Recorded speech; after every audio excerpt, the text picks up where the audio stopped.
یہ کہانی ہے اسلام کی پہلی شہیدہ کی، جنہوں نے ظلم کے سامنے جھکنے سے انکار کر دیا تھا۔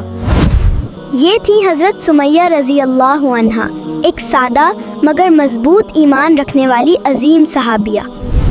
حضرت سمیہ رضی اللہ عنہا نے ابتدائی دور میں اسلام قبول کیا اور سچ کو دل سے اپنا لیا۔ کفار مکہ نے انہیں سخت تکلیفیں دیں، مگر حضرت سمیہ رضی اللہ عنہا ایمان پر ڈٹی رہیں۔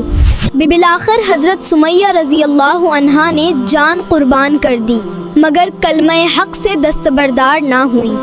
حضرت سمیہ رضی اللہ عنہا اسلام کی پہلی شہیدہ قرار پائیں، جنہیں ہمیشہ عزت سے یاد کیا جاتا ہے۔ ہمیں حضرت سمیہ رضی اللہ عنہا سے سیکھنا چاہیے کہ ایمان پر ثابت قدمی سب سے بڑی کامیابی ہے۔ اگر آپ کو یہ ویڈیو پسند آئی تو سبسکرائب کریں۔